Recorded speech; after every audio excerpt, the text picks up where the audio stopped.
Hello, everyone.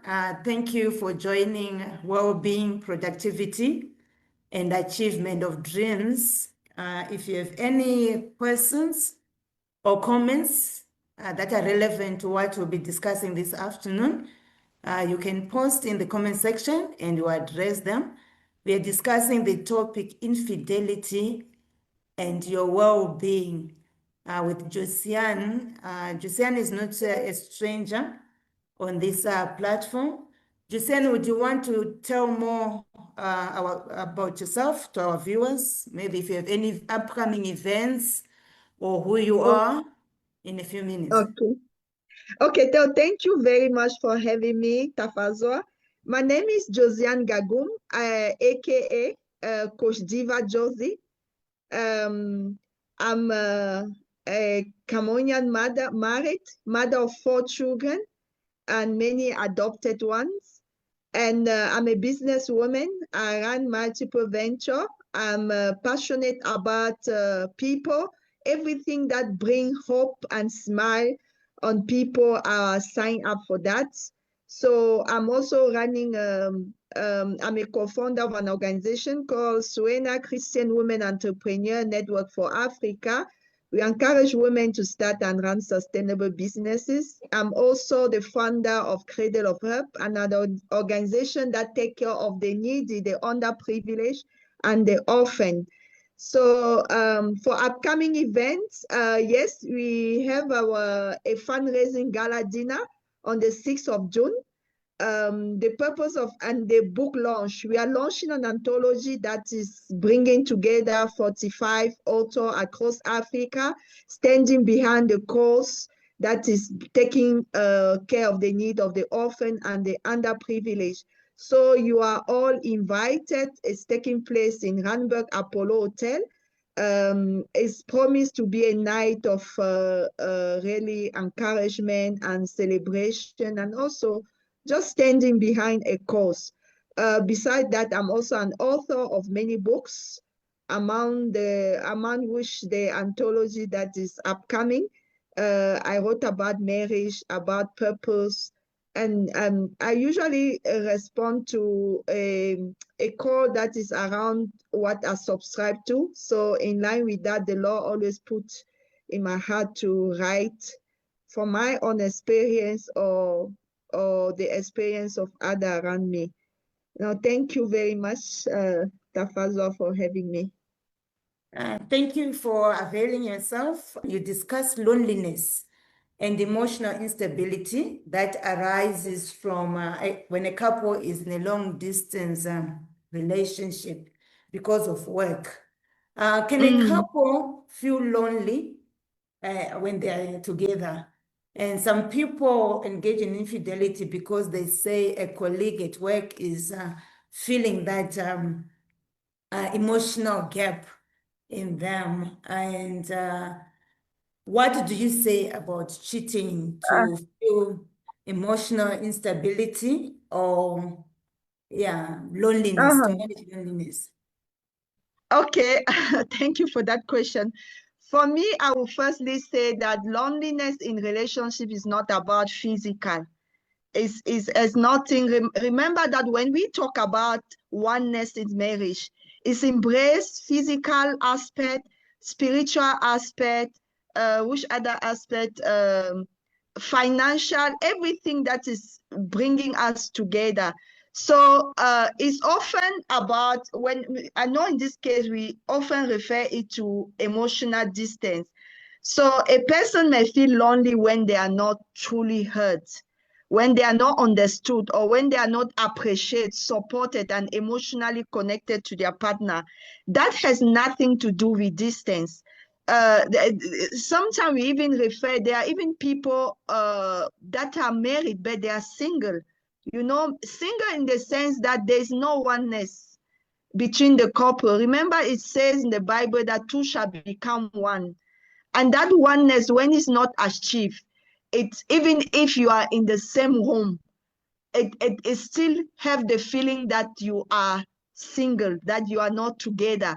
That oneness complete the element of togetherness. So if you are with a partner that you are not appreciating, you are not sharing the same value, the same vision, there's no way, even being under the same roof, you will talk about being not being lonely, because actually it's like two individuals that are sharing different purpose, that are sharing different vision, different value.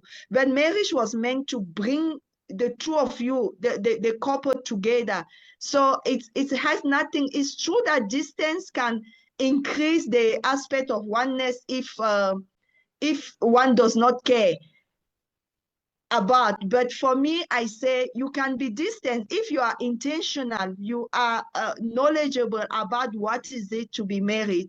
It could be easily, you won't really be on that side, because sometimes you see couple, they are inside the house and their conversation become about bill, children, work responsibility. And you receiving a lady, when you talk to her, or the husband, when you talk to him, is like they feel ignored. They feel like they're taken for granted. There's no affection being shared, quality time together, or even deep communication. And in most of the time in this couple that we usually categorize them as being married but single, they avoid deep communication, deep topic, and they start living like roommates. You know, if you can, a husband and a wife cannot sit and have a common vision that they are following. They are not different from a girlfriend and boyfriend, because girlfriend and boyfriend is just meeting together, having that good time. But marriage is deeper than that. It's about future. It's about a project. It's about vision. It's so when that is not achieved in the couple, some of them might feel like, no, I'm not being fulfilled in this marriage, and hence they feel lonely. So love needs attention, it needs listening, it needs kindness, it needs forgiveness, it needs intentional time together. So, and I always encourage couple to really long for that. I've seen couples that have been separated physically, but really they really fulfill in terms of oneness. And I think, again, this has to be intentional. It has to be intentional. And you were also putting forward the question to know if maybe a partner is not being fulfilled maritally, can they maybe seek another attention to just fulfill that? For me, I always say cheating is not a healthy way to manage loneliness or emotional instability. It's true, it may give temporary comfort or attention, because the attention that one partner is not having at home, they might feel like, okay, I'm having that attention, but it will be temporal. And it's actually, it usually even create a deeper pain, because that little attention that you're receiving from your colleague is not going to be there. And it's not that intimacy also that you're seeking there, you will not get it, because somehow this partner, this colleague knows that you belong to someone, hence you cannot really enjoy that intimacy. Actually, it's causing even more problem. It's even causing more problem that it should sort, and it's bringing even emotional confusion, because the one cheating does not know where exactly is what. So I think when someone feel lonely in marriage, the real need is often to feel seen, heard, value, love, and emotional safe. So teaching actually does not heal that need. It does not heal it. So I think it's better to sit down and face the issue with the partner than looking for a short-term solution that will bring even more trouble and even more sense of guilt and other problems that we all know. Thank you for that. You mentioned that like you need each other not to feel lonely. How much is one supposed to take responsibility over their loneliness? Can you find ways maybe that which are not like cheating to make yourself not to feel lonely? Because sometimes, like in a marriage, people are busy with work, with other responsibilities, and won't you be expecting too much from if you put that on your partner, that the partner must fill that gap? Yeah, for me, I think one of the key elements is always to go back to the drawing board and sit down and talk, have an open communication. Where are you not satisfied? And try to work it out and tackle the problem, not pointing finger. The other element is that some married people, they put all their being into their spouse. It's like their spouse, if they are defining, how do I put it, their defining element, their essence.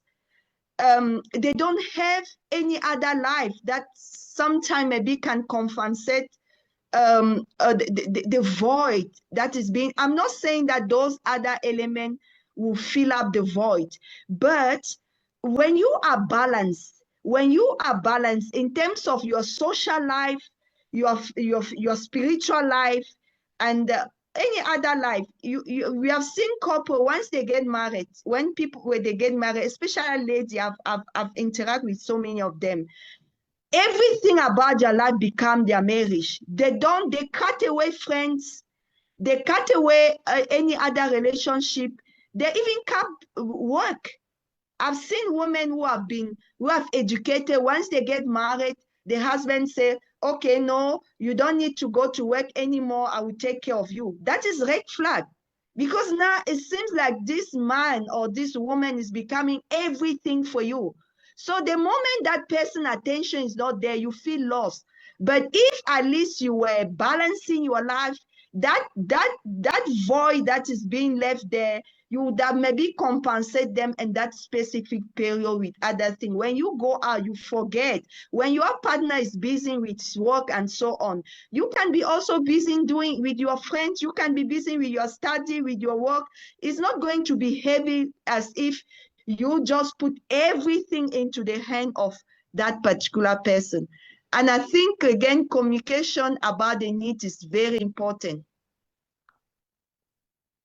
Thank you for that. Yes, they say you don't marry to be for someone to complete you, but to complement you. So I guess that's what you are referring to, where if you want someone to complete you, that's when you have a void, where if they are not meeting that need, or your childhood trauma, or your loneliness, because sometimes we think if we get married, the other person is going to fill in that the loneliness that we've always had by ourselves. But if I'm hearing you correctly, be complete on your own, so that you can be able to complement the other person. And if the other person is also complete on their own, then it's easier to manage the loneliness, and do not cut your social network, because Yeah. normally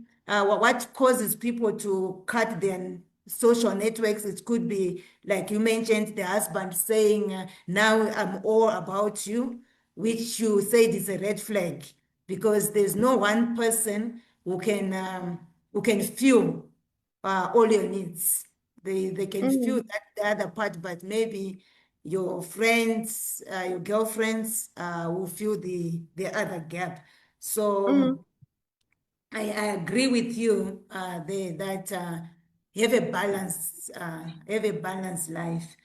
In the book, you discuss sexual unfulfillment, which mm. leads to infidelity. What are the causes of sexual unfulfillment besides the long distance work relationships? first of all, is a lack of emotional connection. You know, when there is already that lack of affection, that distance, that resentment, sexual desire usually reduce. So, and when you are once, when you are so close together, that you easily feel sexually, I would say sexually connected. The one of the other element is just this stress and tiredness. You know, some people, once they are tired, they are stressed, it reduces their libido, and that's why, especially for men, they really need to look after this. I will also say unresolved conflicts. You have seen it whenever you are married, whenever there is a conflict in between you and your husband, that even you don't even feel like you have to go closer. It's like there is a barrier because that conflict is already bringing that barrier in between you. So I think those are things that have to be looked at, and also poor communication about the needs. When you don't put before your partner what you really like, what you dislike, what make you comfortable, even in terms of a sexual relation. You know, there are people, they will be on the bed with their partner for so long, but I've heard ladies that they never even get to a point where they reach orgasm because they haven't spoken openly to their partner what make them just get to that place where they feel like, oh my God, this is what I wanted.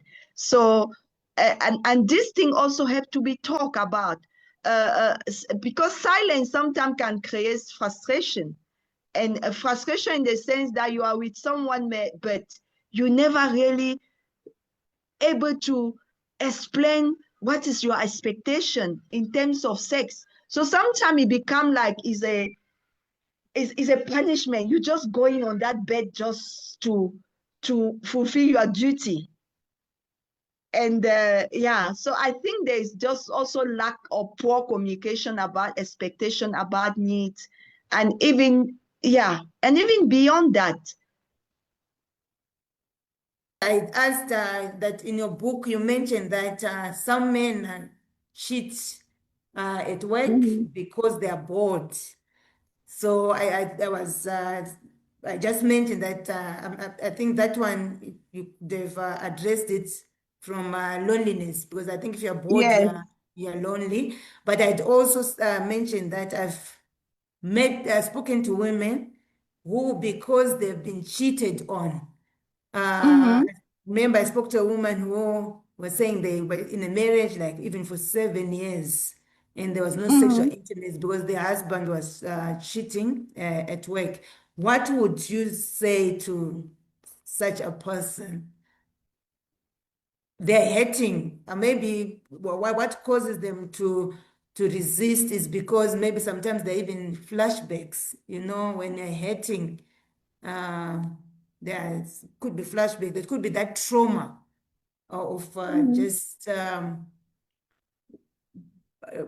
being cheated on. What would you say to someone maybe right now they're in a relationship, they want to be intimate, but they can't because of the trauma that they've gone through because of the cheating?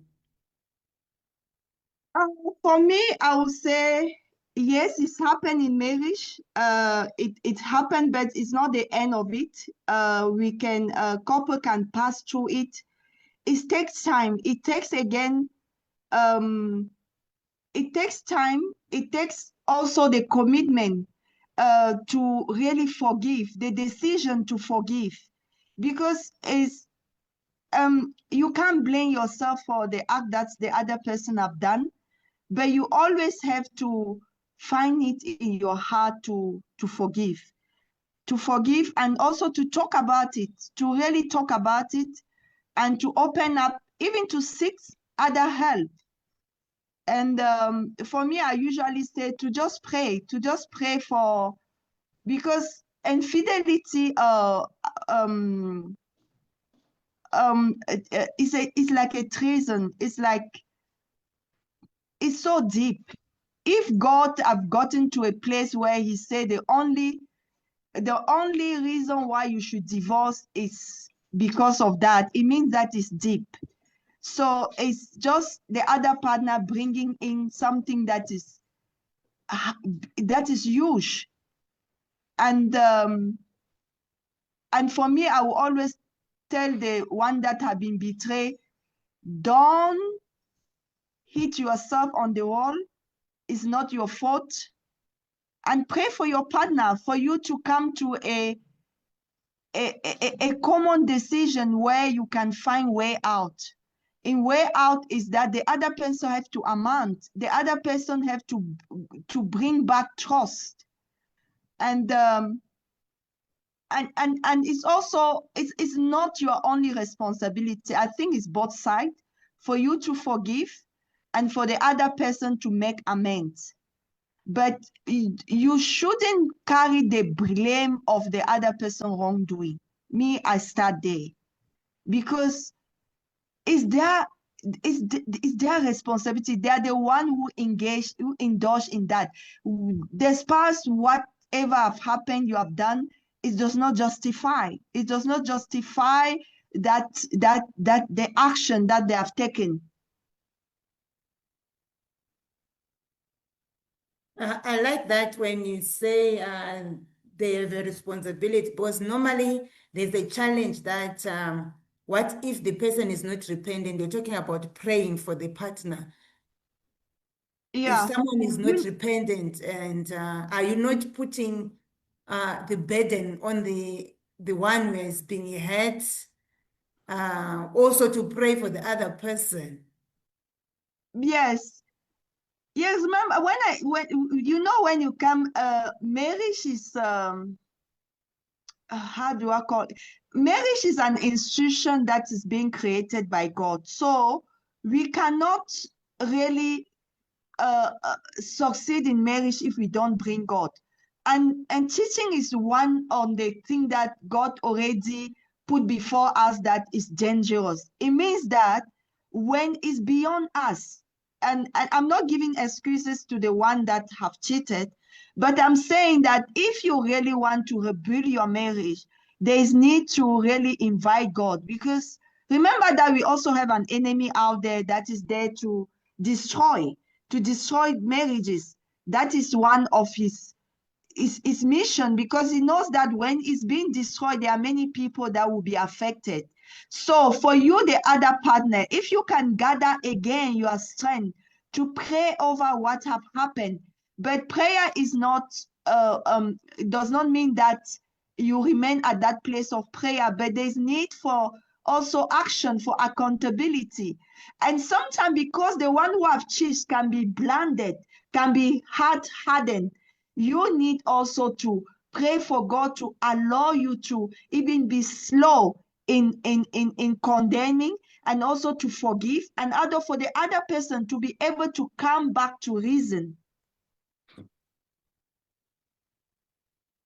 I like when you talk about condemning, because when you're hating, it's very easy to condemn the other person because you feel justified. And sometimes the more negative people are, the more they feel like they're taking things into their hands. So if you hate me and I also hate you, maybe it makes things better. But I like the fact that you're saying the other person has to be accountable. They have to come to a place where they are also accountable and they repent.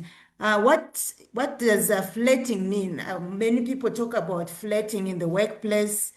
What does flirting mean, and what are the implications? For me, I would say flirting already it has to be condemned. You know, in the Bible, we say sinning is not just about act. The moment you're already been thinking of being with someone other, you're already directing your emotion to someone else. It's already infidelity. It's already like you're actually doing the actual act. So we have to be very cautious about how we treat other people, the people of the other gender, because it could escalate. So, and I would say flirting is a choice. You choose to flirt with someone else, and by so doing, you already even exposing your marriage. So we have to be very cautious when it comes to flirting, because it can go beyond our imagination. And just by, sometimes you think that you just playing around, but it escalates. It escalates to, and even when you are flirting, you are depriving your spouse of the attention or whatever that they were meant to. So you are investing into someone else the energy that you were meant to direct toward your spouse. And don't think that is because, I know some people say, no, I haven't slept with that person. No, the act is so, the sin start even just by thinking. That's why when we ask for forgiveness, we say even in thoughts. So just by thinking, you're already committed, and God also condemned that. So sin is a sin. A married person does not have to flirt. That's why boundaries have to be put in any reaction, any of our relationships. When does one know that now it's flirting? Like, maybe in the workplace, people compliment, you're looking beautiful, you're looking nice, and all the nice comments, which maybe you would have left home, you're dressed to kill, and your partner doesn't see or comment. Then you go to the workplace, someone comments. When do you start knowing that now this is flirting, or this person is just complimenting? Yeah, I think when it goes beyond just beyond that, the compliment, there is more attachment, there is more closeness. You see, when you go beyond the touch. Some people will come and touch you, feel like, no, this is extreme, it's beyond. And the word that is being sent, it carry word beyond a simple colleague or a friend. Like, I wish I was married to you. You are so beautiful. The husband or not. So when this type, or your wife does not desire, when this type of comment, you can see that is escalating. And you even see married people, they confide, they open up to the other gender even more than they do with their spouse. You see, there's no way the spouse should be the companion. That friendship, it has to be between, once you are married. Maybe when you were young, of it's okay, you could have friends, but now when the marriage come to set boundaries that we don't have to trust. There's no way a married person has to go and open up so much to the other gender, because in that we become vulnerable. And that is the vulnerability that sometimes is not controlled. Things will escalate. So when you start deriving the attention that you were supposed to give to your spouse, to the other person, when you start even seeing yourself, there are even people, they see themselves with that person. The moment is already there. The seed for sin is already planted. You begin to appreciate beyond the just simple, oh, that person walk like this. You begin to see muscle. You begin to see shape. When it comes, just say, God forbid. Because if you entertain that 2-3 times, it becomes something else. And that's why sometimes you don't even this closeness, being so close to someone of the other gender when married, you always find yourself in places alone. When you see the enemy coming, run away, because don't say no. It will happen. The enemy, the devil is a tempter. He have tempted even Jesus. What about simple people? And he knows that the way where he can get most people are through the marriages. So yeah. So it's not just about the act itself, but just the fact that you think you see already that person is an issue.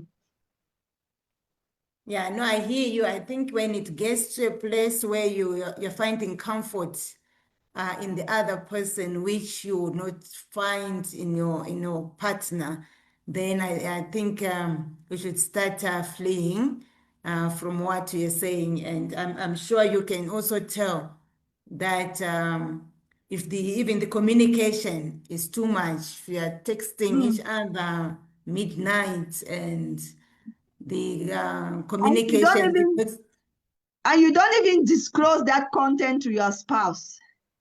yes. It's already a problem. You see, when when you start hiding things, it means that there is something's red flag. Yes, I think it takes us to our next question where I was asking, like, should spouses check partners' phones, like to check who they're flirting with, or when someone has a phone, it's their personal property? Well, what's your take? For me, I would say we don't have to. A trust have to be built in a marriage. It's very important. So checking, for me, I would say checking the phone can create more damage, especially when it become an habit. It can lead to suspicion. Basically, in a healthy marriage, the spouse should not have to secretly check each other. No, phone or to monitor communication. Actually, phone has to be open, you know. It has to, you don't need to hide your communication. The moment it's hiding, whenever there's secret, is already a problem. Whenever, if you see somewhere where, I know some people say, no, they don't have to know everything because they might not take it, or they will escalate the matter, or they will complicate the matter, or they will analyze it. This is rubbish. This is just, when we talk about oneness, it means that what belongs to your spouse is yours. The moment where they have already start to be hidden, it means that there is no oneness, there is no openness. There are things that have been hiding. And the enemy like secret. It's in secret that he take advantage. So, so for me, I would say a marriage should be built on trust, respect, transparency, and agreed boundary, not being not surveillance. So there should be agreed boundary when you say, okay, maybe when it come to my work, when it come to my phone, my laptop, this and that, this is agreed. But if you are there's already checking secretly a phone, it can create more damage. I know what it costs when you come and you notice that your partner have taken your phone. I was looking at it. And especially, like I say, if it become an habit, it can lead to suspicion, argument, and also private violation. And even emotional, yes, private violation, because you are like, no, this is my property. Every time you have to come and check at it is a problem. So for me, a balanced principle is that privacy in a healthy is good in a healthy marriage, but secrecy can threaten trust if not. Yeah. So spouse should not monitor each other like police. There are couple when you even see when the husband or the wife go to the toilet, the other one come and take the phone, or the other one is just speaking. I've seen it in many couples. The other one will raise the elbow or the head to check what is it, or go around the corner and start listening. You still imagine in a home. So they shouldn't monitor each other like police, but they should discuss concern openly and set boundary, and even rebuild trust where he has been damaged. Yeah, I like when you say if it becomes a habit, because normally when people are checking, it's because they're concerned about something, and it's also a source of insecurity. But Mhm. I guess it's also the motive because, there are people who have caught some inappropriate messages on their partner and acted out of emotion, maybe sent the message to everyone, and it led to divorce, which maybe could have been avoided. But yeah, you also don't want to, because it's a sign of insecurity on your part, and especially when it becomes a habit, because you're actually unsettled. You want the person to go out so that you can check. And yeah, I don't think it's a healthy thing, as you say. If a partner is flirting at work and then they blame it on their partner at home, that they are doing that because maybe they are incompetent, they are not doing their duties, maybe as a wife or as a husband. What would you say to someone who is in a relationship where there's gaslighting?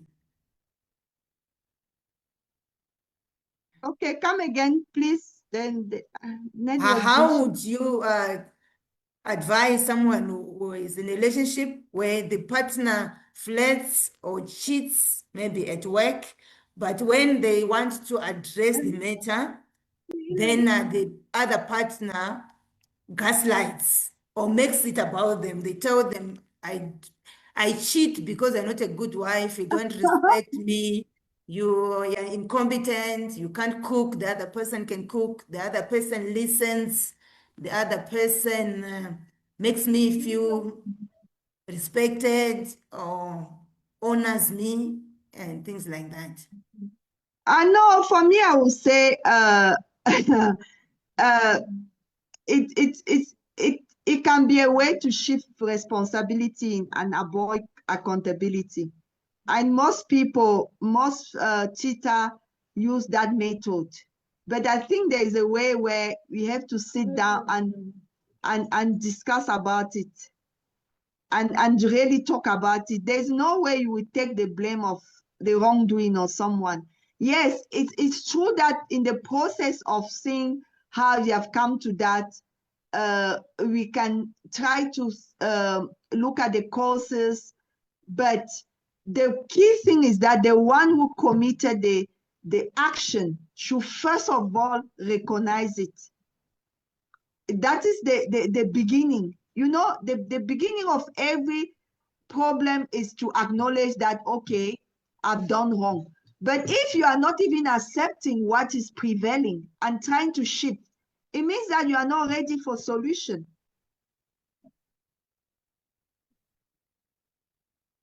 Yeah, I like the idea that you're saying if someone is gaslighting, it means they're not yet ready for solution. So what should someone do in that situation? They want the marriage, and when they confront the person who is cheating, the other person is not prepared to change. What should the other partner do? And they're also maybe not willing to go for counseling, but they're not talking of divorce. Yeah. And I know it's a difficult one. It's a difficult one. For me, sometimes you just have to look for someone who can speak truth into that partner that do not want to come forward. And again, it's also where prayer can also work. If you can still gather the one that is being betrayed, if you can still gather your strength to pray, because the Bible said the heart of the king is in the man of God. So for God to just turn their heart to a reason, for the Holy Spirit to minister to them. Because sometimes when when the person have sinned, they run away from truth because they don't want to face any truth. They don't want to accept. They're in denial. They think that what they're doing is right. So you know that this person is already even a prisoner.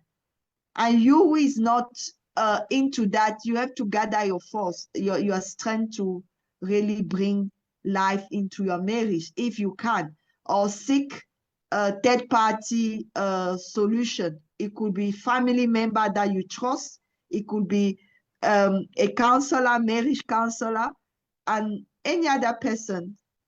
So yeah.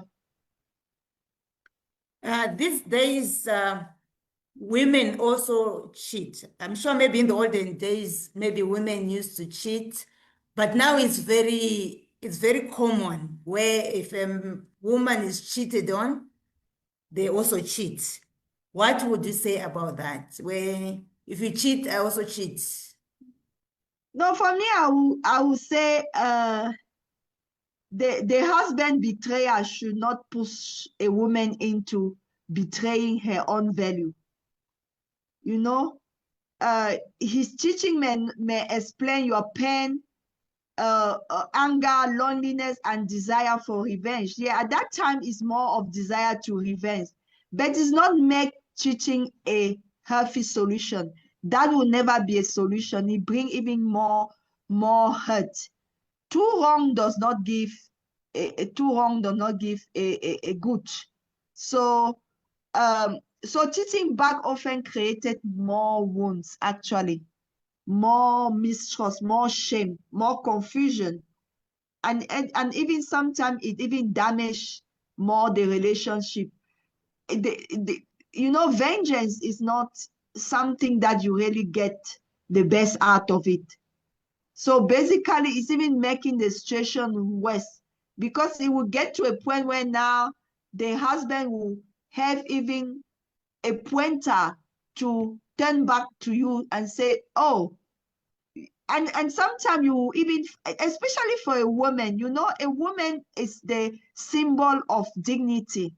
So when you again go out there and expose your marriage, because that is exposing your marriage, and we know how much damage sexual infidelity can bring in a marriage, because the husband already brought in open door to destruction. You all know that when it comes to sexual infidelity, it's door that is being opened, because sexuality is not just about that moment of pleasure. There's a lot of consequences, starting from spiritual, and spiritual consequences is so damaging. At least you, the woman who is meant to stay sober, to again watch over your home spiritually, watch over the damage and try to bring a healing. Now you go again. So both now are implicated and involved in, I don't know, I've exposed your marriage. So now it's like you become too prisoner or too, because you don't know what the husband is bringing in the marriage. Remember that when the husband open up sexually to the other woman, there are a lot of spiritual repercussion that come in. At least, like I said, the woman who is still sober can address those things, if any. There are some infidelity, there are some cheating that you come back okay, but other you come back with so much burden from that relationship with the third party. I'm not talking about physical consequences. There are spiritual one. Not everyone marriage couple, married people have to open up to, because you are open up to, you open up your spirituality to someone else that you don't know, a strange man, a strange woman. Why, if the person is being an agent of the kingdom of darkness, you know how much, how you will be affecting your marriage. And now the wife who is supposed to be the guardian of the home, she goes also and she get herself into, it become a chaotic situation. Yeah, I like the emphasis on the spiritual, because normally it's the side that is overlooked when there is cheating. And I've also seen women have gone out there, they want to cheat because he's cheating, then they get pregnant, and it makes even the situation worse. So, My dear, the pregnancy is what we see physical. The spiritual one is what governs this world. And when the enemy now is looking to destroy marriages, Remember that when in the Bible, when they say Adam knew Eve, they knew it is getting in her secret garden. So when now one spouse go and open up their secret garden, it's beyond that physical intercourse. It's they are tapping into a higher dimension of the other person, where they can go and change pattern. So now it's beyond. What I wanted to highlight here, that yeah, the pregnancy is something, but there are even pregnancy that are spiritual, and that we carry, and that will be part of our life for as long as we live, due to that infidelity. Yeah, now that you're saying people can even be pregnant spiritually, I think people should Yeah. just flee and resist from it. Yeah, no, you can be pregnant spiritually. You can invite negative spirits into your life. Remember, there are people there out there that they are agent of the enemy. They spiritually, they are not okay. So now you come into intercourse, especially that moment where you are facing orgasm. You lost it all. You are not in control. And the person can use that moment to turn things into your life without you knowing. And even to get into how do you call it? In French, we call alliance, covenant. People enter covenant during, because that is how deep sex is. That oneness, that closeness can make people, when someone is already in the seventh heaven, they start saying things that, and they enter covenant. The person can say, oh, do you promise that? Because they're enjoying at that time, they say yes, their yes become yes. And that is a covenant that is being entered. Wow. How does infidelity affect one's self-esteem? There's some women who, because their husbands will be cheating, they've told them like even bad things about how they look, and it has affected their self-esteem. What would you say if someone is in that situation, where have been told that a husband justifies cheating because of their look, or yeah? Yes, for me, I would say it's true that infidelity or betrayal can make a lady or someone question their worth, their beauty, their value, and place in relationship. Yes, because you can ask yourself, was that not enough for him or her to go out there to look for someone else? What does the person have that I don't have? Did I fail as a wife or husband? Am I still desirable? But it's important to remember again, someone else cheating is not proof that you are not enough or that is your fault. You shouldn't carry the blame. Infidelity speaks more about the choice and the character and the emotional maturity of the person that who cheated, than the value of the person that is betrayed. We have seen women here that have given all their best. And even when you look at the woman with who the husband is cheating, you like, what is happening here? You see, there are men here that are like, they called like dogs. They have a problem. And that's why it's even become important also to know the nature of the partner that you are getting yourself into. There are some who have never been satisfied. And because of that, you have to develop also your own strategy for those women who are married to men that are how we call it, the lion type, because they always go after one prey to the other. And you, as if the woman of that type of person, what do you do? They can't blame you. You will do whatever. Basically, the moment you begin to even act so much good, the guy say, oh, I already got this one in my cage. He will look for the next prey. Those type of men. So it's not because of you. You are not the problem. It's them. I have heard of people who have committed suicide because a partner has cheated on them. How can this be resolved? You're saying a person must not take it upon themselves. I'm sure maybe those who end up committing suicide is because uh, it could be, I'm not saying that's the reason, that they've taken it upon themselves. They've taken the blame upon themselves. Or maybe they've been hurt enough and they now feel it has affected their worthy and they think maybe dying is better. And unfortunate enough, some even kill the children before they kill themselves or kill the partner. There's situations where the whole family has been wiped out because one person cheated. How can that be avoided?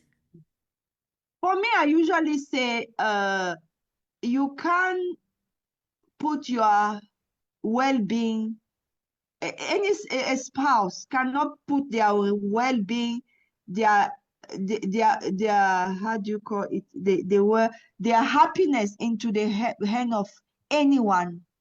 Marriage is meant to complement to complement people, but your happiness, your sense of fulfillment does not depend on anyone. Before you marry, you are being created by God as a full person, as an entire person. And that's why they say people have to find themselves before they even find the spouse, so that the spouse align with your expectation, with who you are, with your purpose. So you can't define, someone cannot define their life. What if that spouse die? Will you also kill yourself?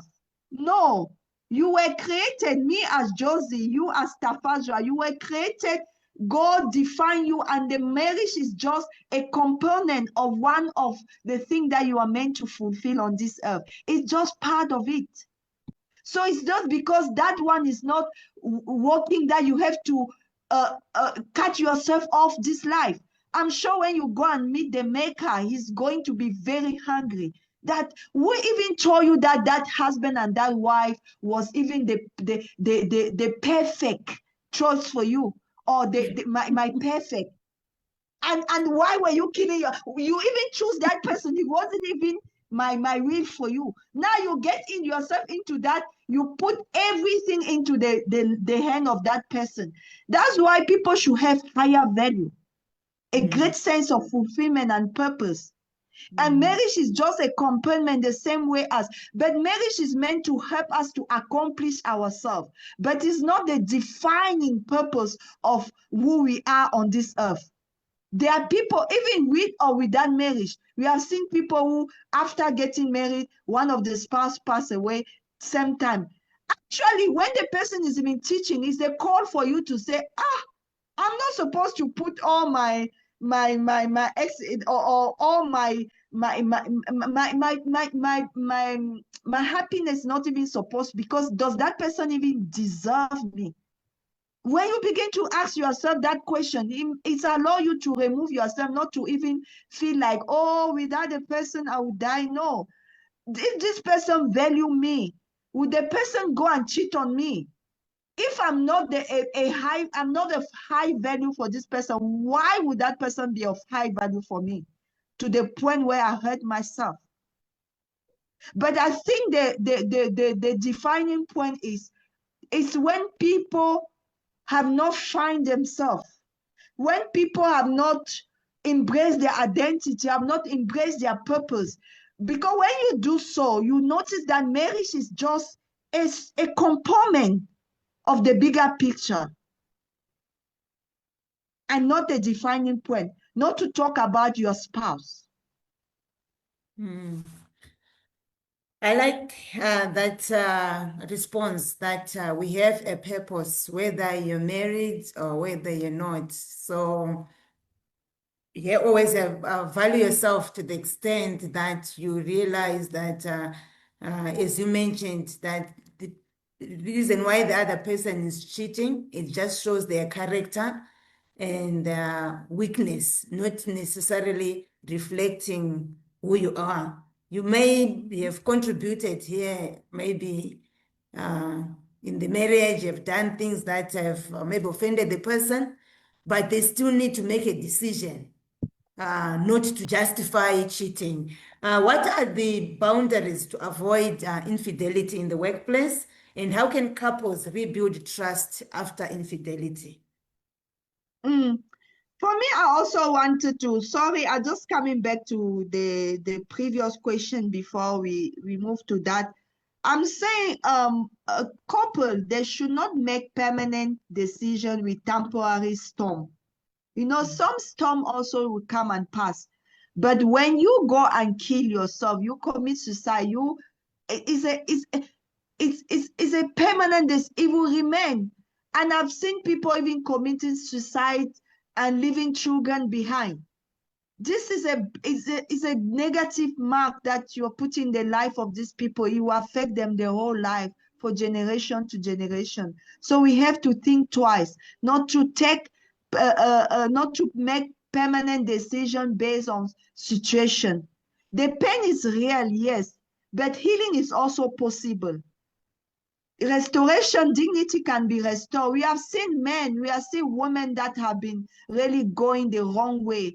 And through the grace of God, they have been restored and marriage has been restored. So there is still life. If your life as a woman or a man is not being put at stake, still hold on to hope, because pain is temporary.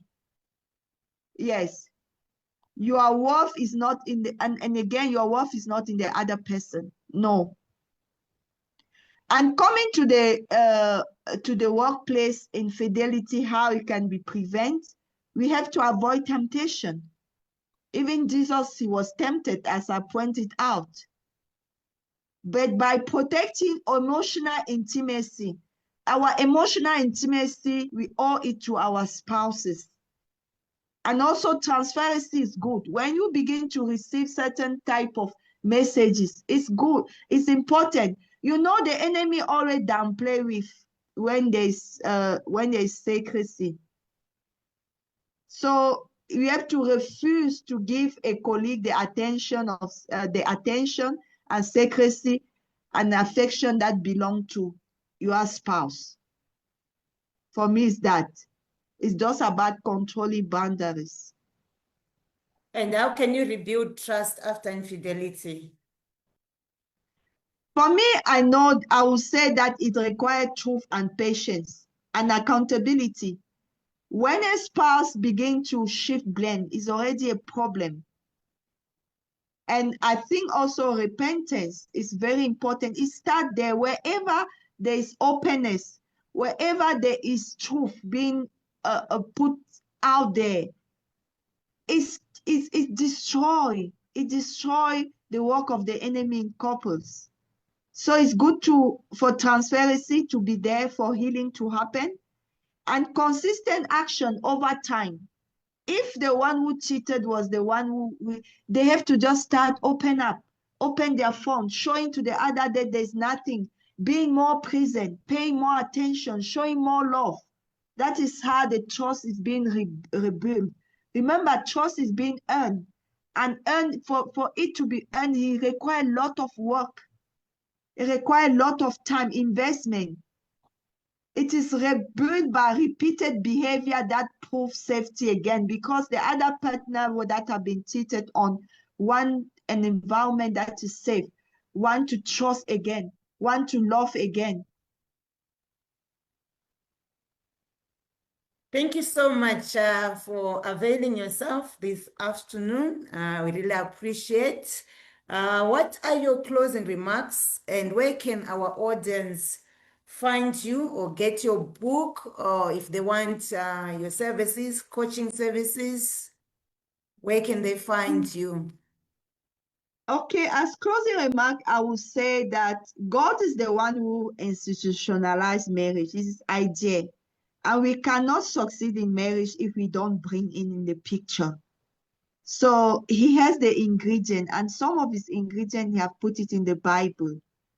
So I also want to remind us that marriage is not sustained by love alone. You can love someone, you can really feel like but by daily choice. The choice that we make define if we building a sustainable marriage. The choice to communicate, the choice to forgive, the choice to remain faithful, the choice to listen, to grow, and to protect the bond. So every marriage we face season of joy and challenges, but when two people are willing to be honest and intentional, healing and restoration is possible. So marriage deserve to be worked on. It's not, it's every day. It's a daily, the daily action inform the success of marriage. And with regard to my book, you can find it on my website, www.coachdivajosy.com. You can purchase the book there, and my contact are there also. And and you can also access my teaching through my Facebook page, Coach Diva Josie. So it's Coach Diva Josie. You can just put it also on the chat box for those who would like to get hold of me. Thank you. I'll put it on the comment section. Thank you very much for joining us, and I really appreciate you setting aside time on a busy Saturday. And to everyone who've joined us, and to those who are going to listen later, thank you for tuning in.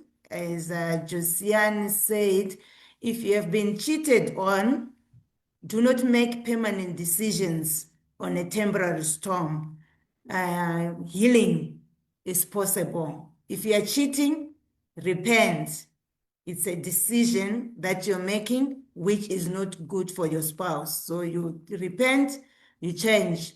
Trust is earned. You have to work towards changing and showing and proving to your partner that you have changed. And as she also mentioned that there are spiritual implications. I think what scared me was even when she said one can be spiritually pregnant. So you don't want to be walking around and they're spiritually pregnant of something that you're not aware of. So cheating is a no-no. When there's conflict, resolve conflict, communicate, and forgive each other. You can get our books on our website, www.tafazomasbukospeaks.co.za.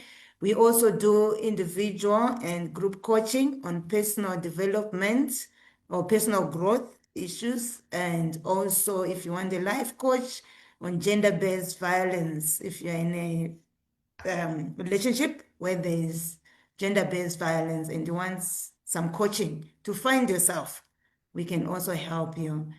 Again, thank you very much for joining us.